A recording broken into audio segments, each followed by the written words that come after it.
Bismillahirrahmanirrahim. Assalamualaikum warahmatullahi wabarakatuh. Alhamdulillah wassalatu wassalamu ala Rasulillah wa ala alihi wa sahbihi wa man tabi'ahu wa mawalah. Yang sama-sama kita hormati Al-Mukarram Ustadz Dr. Dendi SAG MA. Yang kita hormati bersama Al-Mukarram Ustadz Ahmad Syukri, kemudian para mubaligh Kabupaten Solok yang tak dapat saya sebut satu persatu, insya Allah semuanya dimuliakan Allah Subhanahu wa Ta'ala. Amin ya Rabbal Alamin. Malam ini kita berdialog, bertukar pikiran, bertukar maklumat, informasi. Sebelum dialog ini saya sampaikan lebih kurang 30 menit pengantar dialog. Saya tidak menceramahi para mubaligh, karena menceramahi penceramah itu mubazir. Innal mubazirin kanu ikhwanas syayatin. Jadi bercerita, mungkin ada di antara mubaligh yang hadir malam ini, saya masih sekolah, dia sudah jadi mubaligh. Saya pulang ke Pekanbaru tahun 2008, bulan Agustus, bulan suci Ramadan. Jadi sekarang 2021, sekitar 13 tahun berceramah. Poin pertama, jangan kita menganggap bahwa kita saja yang berdakwah. Nah, ini kekeliruan. Sehingga kita menganggap orang lain tidak berdakwah. Karena dakwah bukan ceramah. Ada bupati yang tidak ceramah, tapi sesungguhnya dia berdakwah. Misalnya bupati yang membangun Islamic Center. Ada anggota dewan yang tidak berceramah, tapi dia berdakwah. Misalnya dia memperjuangkan perda yang pro syariat Islam di legislatif. Ada dokter yang tidak ceramah, tapi dia berdakwah. Misalnya dia membuat operasi bibir sumbing gratis, khitan gratis, pemeriksaan ibu hamil gratis, dan di balik itu ada unsur-unsur dakwah. Jadi sesungguhnya kita adalah dai, orang yang mengajak ke jalan Allah dengan profesi kita masing-masing. Polisi kita nampaknya tidak berceramah, tapi sesungguhnya dia berdakwah ketika dengan pakaian seragam itu dia sholat ke masjid. Tentara nampaknya tidak ceramah, dia diam saja, tapi dengan seragamnya itu dia sedang berdakwah.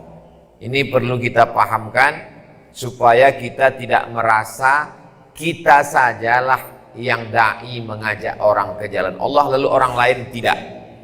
Jadi ada bupati yang dai, ada gubernur yang dai, ada polisi yang dai, ada dokter yang dai, ada tentara yang dai, tapi yang berceramah kita. Karena dakwah bukan cuma ceramah, walaupun ceramah itu bagian dari dakwah. Ini yang perlu diluruskan pertama, bahwa banyak orang menganggap ceramah itu dakwah. Bukan. Dakwah itu banyak, tapi ceramah adalah salah satu bagian dari unsur dakwah. Setelah didudukkan permasalahan bahwa ceramah adalah sekian persen dari dakwah, barulah kita bisa memposisikan diri, oh rupanya saya ini bukan dakwah, tapi hanya bagian dari dakwah. Ini poin yang pertama. Poin yang kedua, ada banyak nasi goreng, tapi orang mencari nasi goreng yang khas. Ada nasi goreng petai, ada nasi goreng kambing, ada nasi goreng ayam. Jadi orang tidak mau nasi goreng saja, ada khasnya apa? Jadi kebetulan saya karena basic dasar pendidikan dulu jurusannya hadis, maka waktu pulang itu di masjid-masjid saya mengajar hadis saja. Satu subuh satu hadis, tak banyak-banyak. Assalamualaikum warahmatullahi wabarakatuh, jamaah sekalian. Subuh ini kita akan membahas hadis. Hadis ini disebutkan dalam kitab Sunan At-Tirmidzi, diriwayatkan dari sahabat Nabi Abu Umamah Al-Bahili. Pembahasan pertama, rawi a'la, sahabat Nabi yang meriwayatkan hadis itu.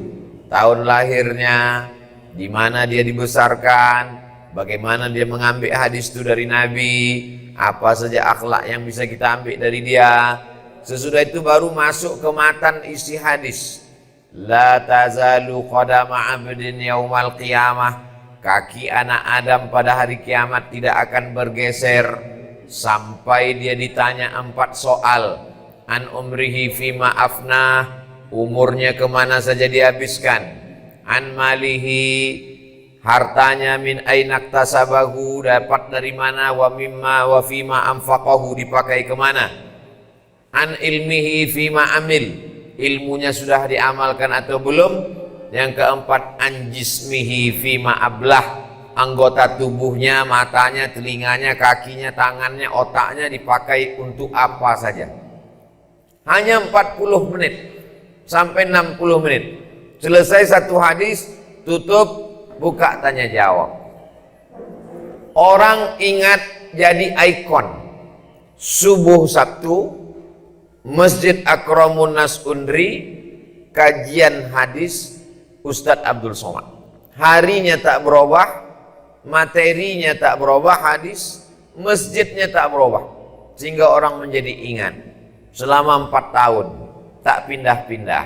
Kalau Bapak Ustadz Mubaligh Al-Mukarram ke Pekanbaru, singgah ke Universitas Riau, ada namanya Masjid Akramun Nas. Disitulah saya pertama kali mengajar setiap Sabtu subuh.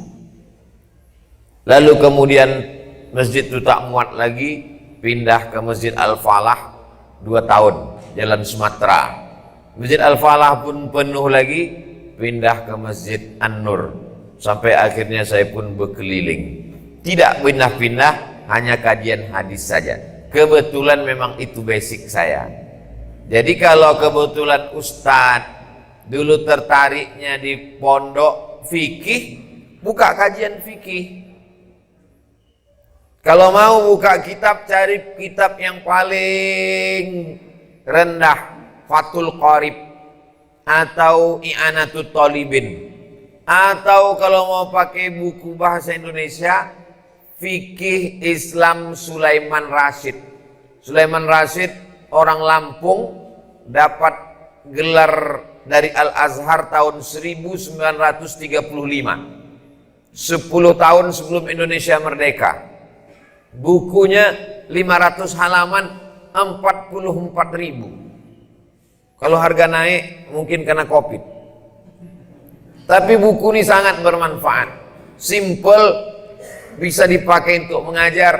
Dan beberapa video di YouTube itu buku saya mengajar Fikih Sulaiman Rasyid, karena mengajar anak-anak yang belum bisa bahasa Arab pakai bahasa Indonesia.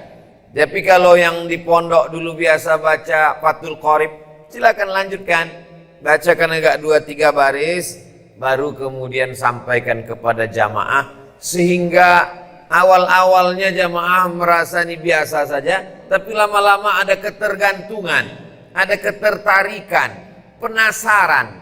Kira-kira pertemuan akan datang apa lagi yang akan disampaikan Ustadz? Oh, saya kurang tertarik masalah fikih ini Pak Ustadz, halal haram. Saya lebih sukanya tasawuf Pak Ustadz. Bisa baca tasawuf Ar-Risalah Al-Qushairiyah. Itu yang kita khatamkan Ramadan tahun lalu, khatam 1 bulan. Ar-Risalah Al-Qushairiyah, dasar-dasar tasawuf Imam Al-Qushairi. Masalah hati, membersihkan dari penyakit Hati, setelah hati bersih dari penyakit syirik, riya, sum'ah, takbur, hasad, diisi dengan ridha, tawakal, qanaah, mencari qad aflaha man tazakka wa dzakara asma rabbih fasalla.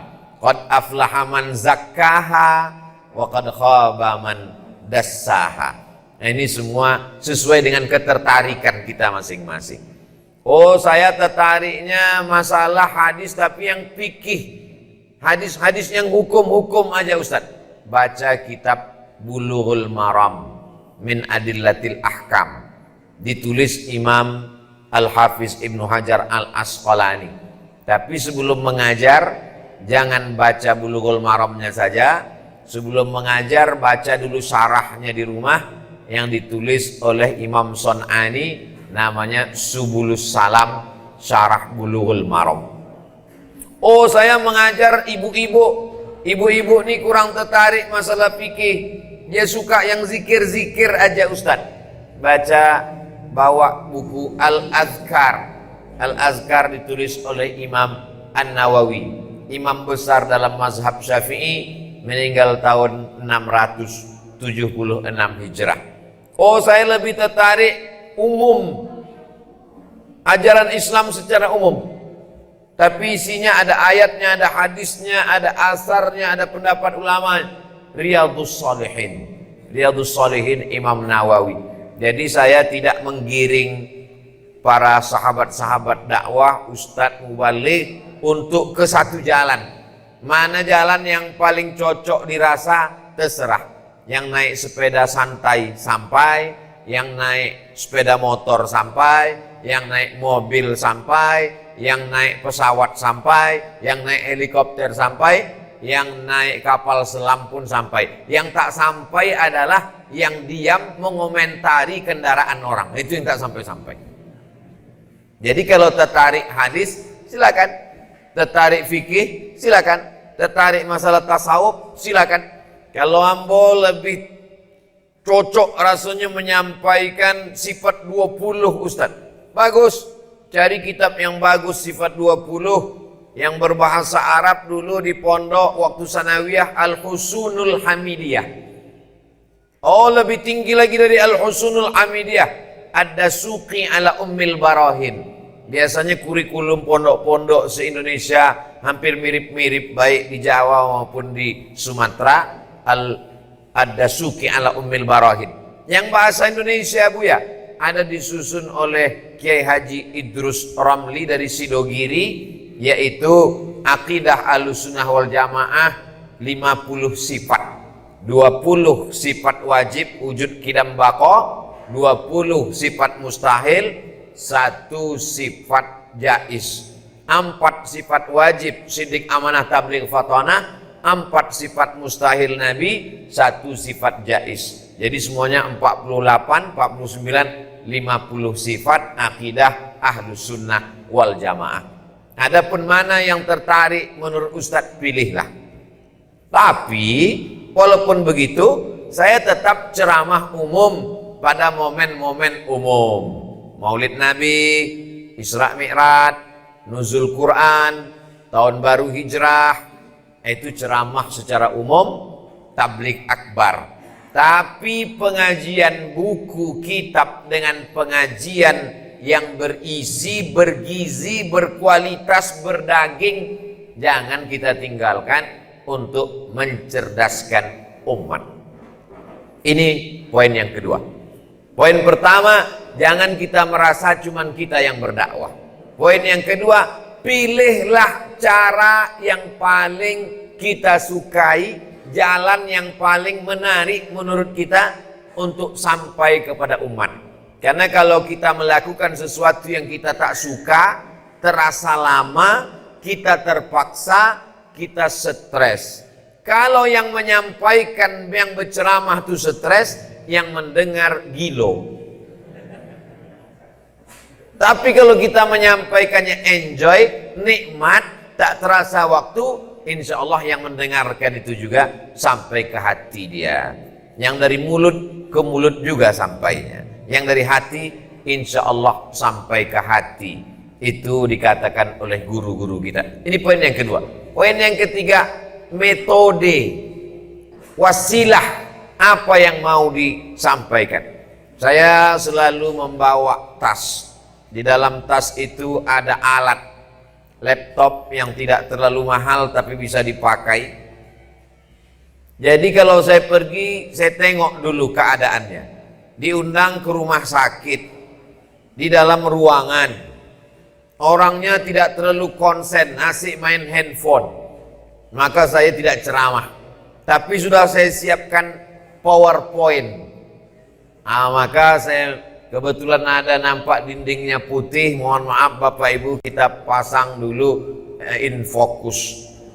Jadi kita memang sudah ready, siap apa yang mau kita sampaikan. Ini sarana. In, dalam, fokus. Karena susah kita untuk sampai di masjid isinya anak-anak muda. Bagaimana mereka supaya dia fokus? Maka mau tak mau, suka tak suka, kita pakai in fokus.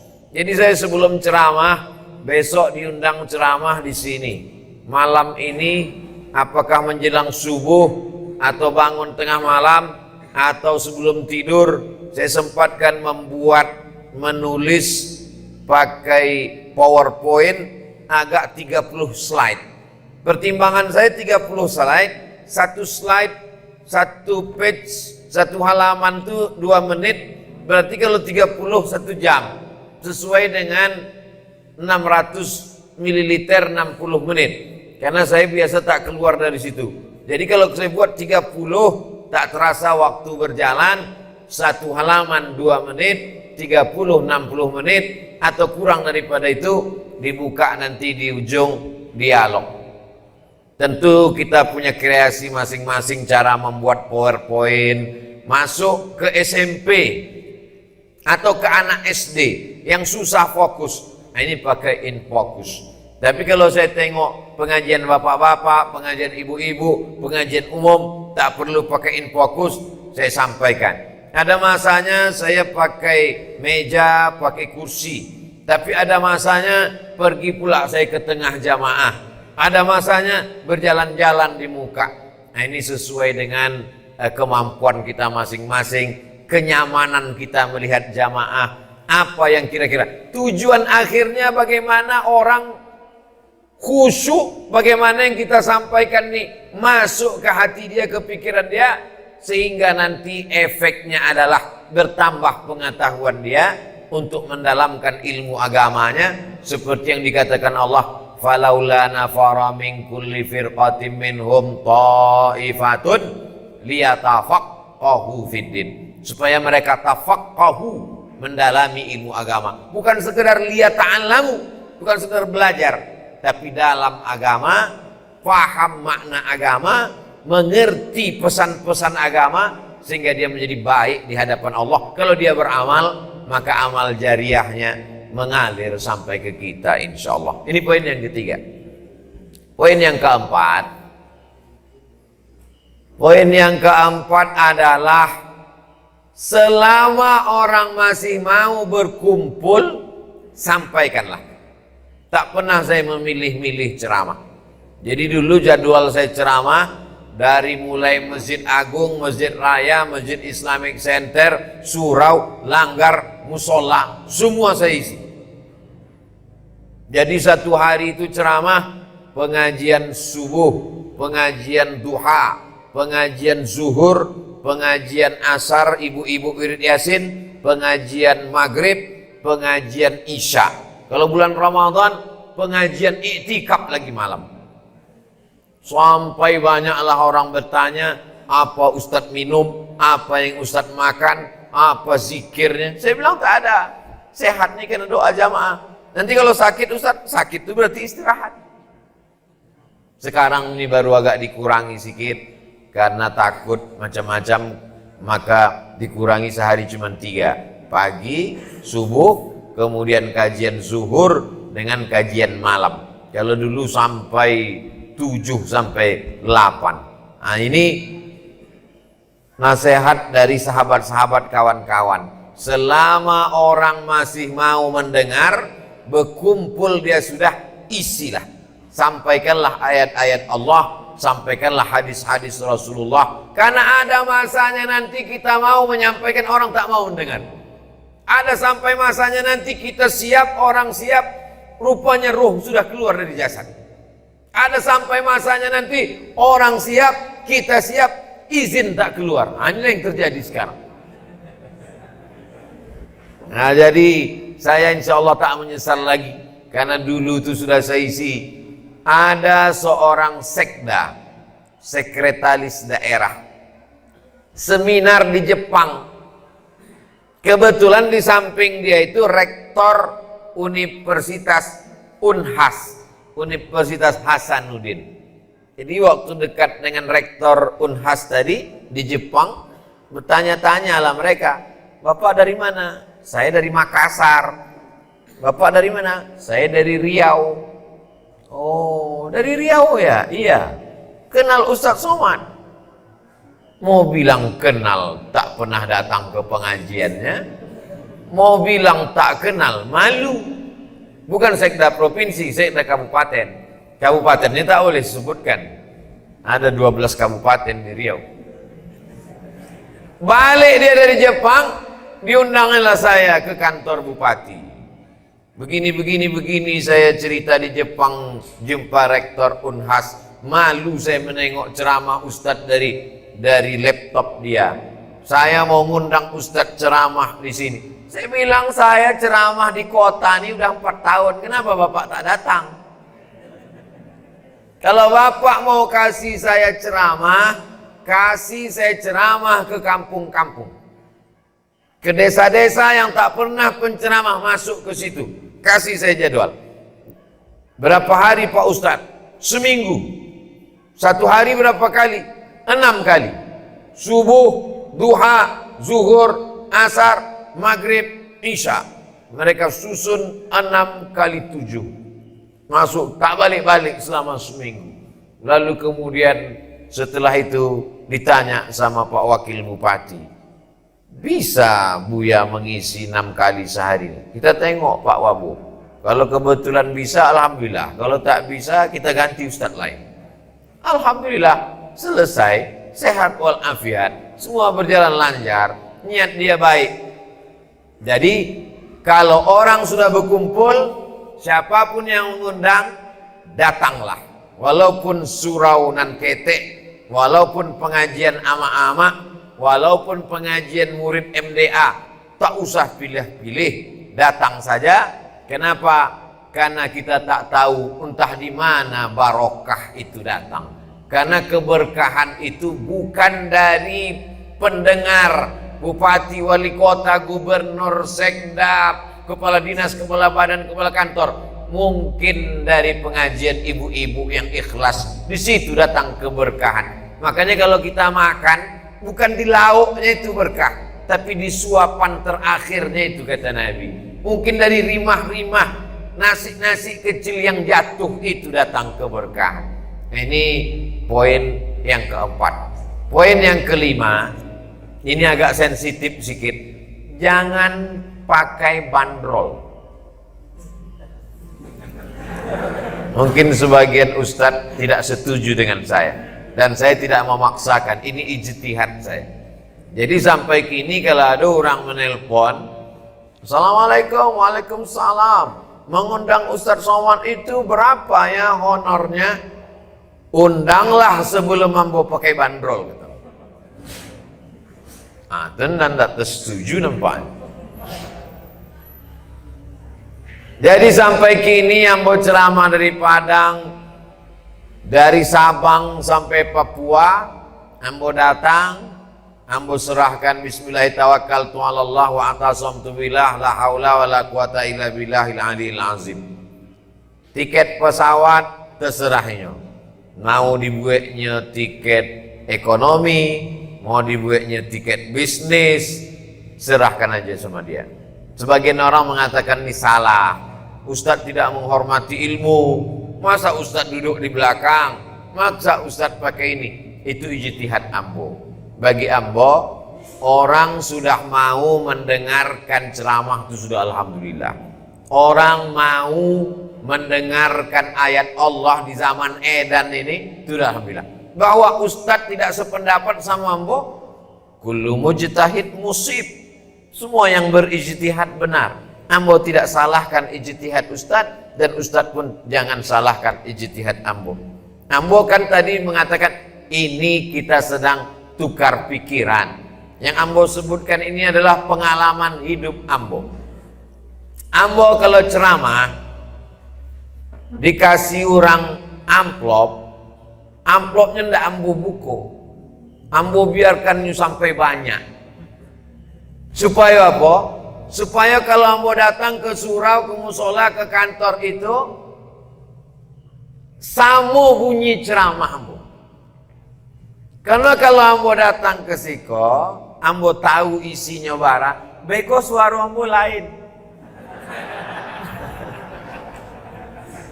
Jadi cobalah dengar ceramah ambo dan lama-lama di surau sama di kantor bupati wali kota sama bunyi salamnya. Itu metode itu ambo buat suram. Indah dapet ambo dari mana-mana supaya ndak rusak aja. Ambo kok masih manusia. Saya ini masih manusia. Masih mata ambo masih menengok duit. Maka ambo berusaha untuk menjago itu. Ada juga ustadz yang menyabik di banyak ada ustadz. Apa itu ustadz ceramah masih ngambil amplop? Saya ceramah tidak pakai amplop. Rupanya ini memang tidak pakai amplop. Rupanya pakai transfer bank. Dan paling mengerti tentang diri awak adalah kita sendiri. Yang paling mengerti tentang diri kita adalah kita sendiri. Jadi bagaimana supaya hati ambo tidak rusak? Nah begitulah caranya. Dan ambo buat untuk diri ambo.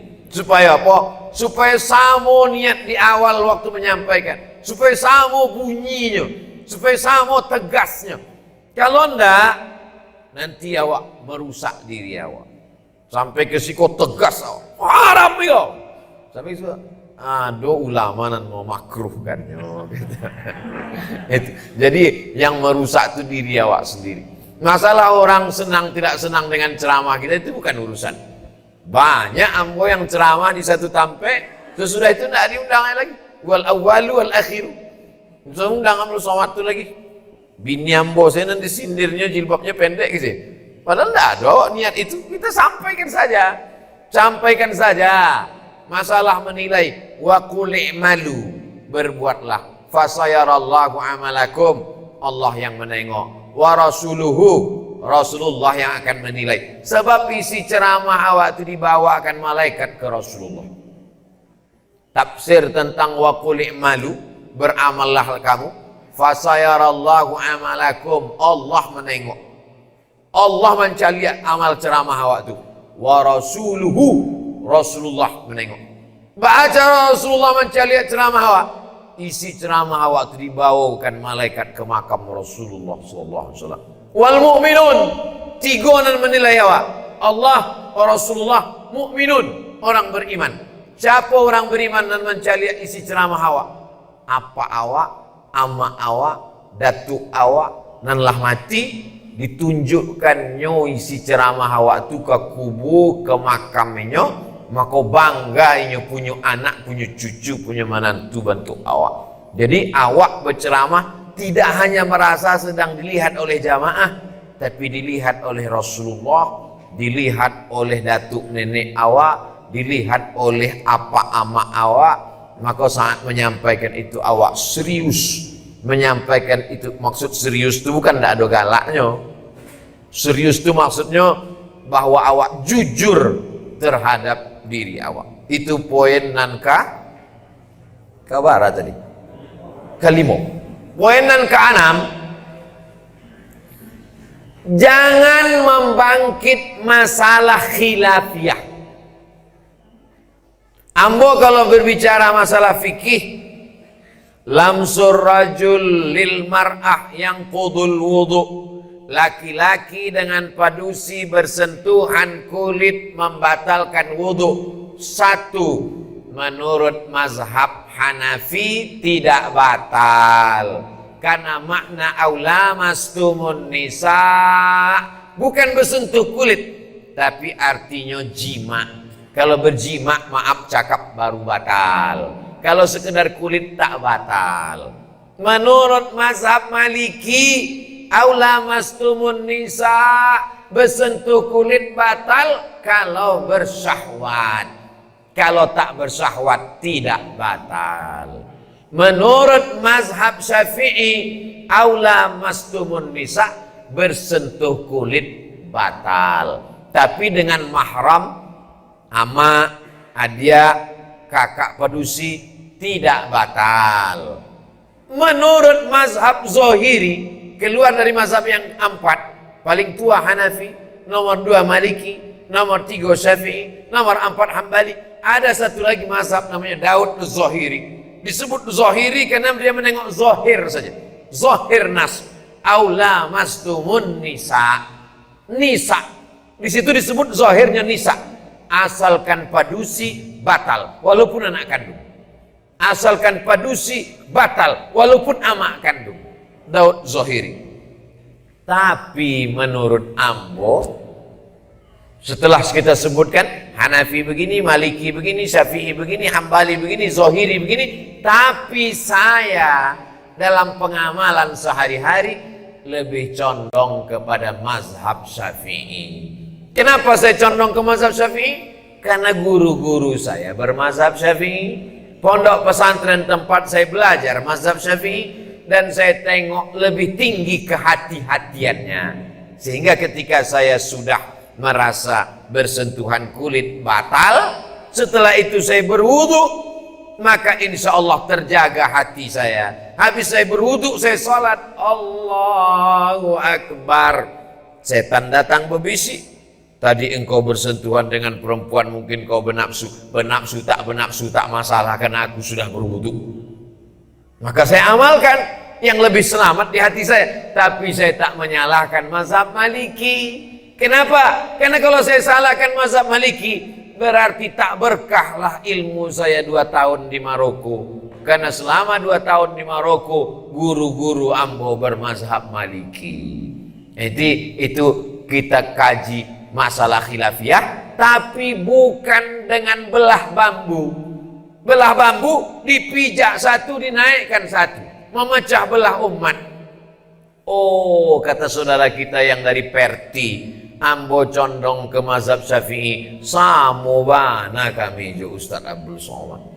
Oh, kata saudara kita dari Muhammadiyah, kami pakai majelis tarjih, kami lebih condong ke mazhab Maliki. Kalau bernafsu baru batal, kalau tak bernafsu tak batal. Tapi Ustaz Somad tak menyalahkannya tadi.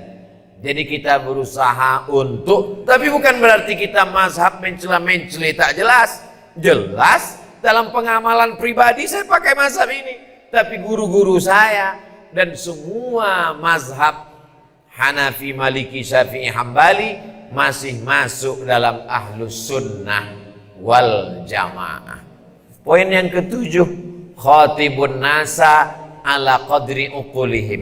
Berbicaralah kepada manusia menurut standar kemampuan akal mereka. Jangan bicara filsafat di depan masyarakat awam. Kenapa masyarakat itu mudah mengingat ceramah Abdul Somad? Ada peneliti yang membahas, Ambo baca di kolom tulisan mereka di internet. Salah satunya adalah menggunakan bahasa yang sederhana. Bahasa Ambo itu bahasa-bahasa yang mudah dipahami orang.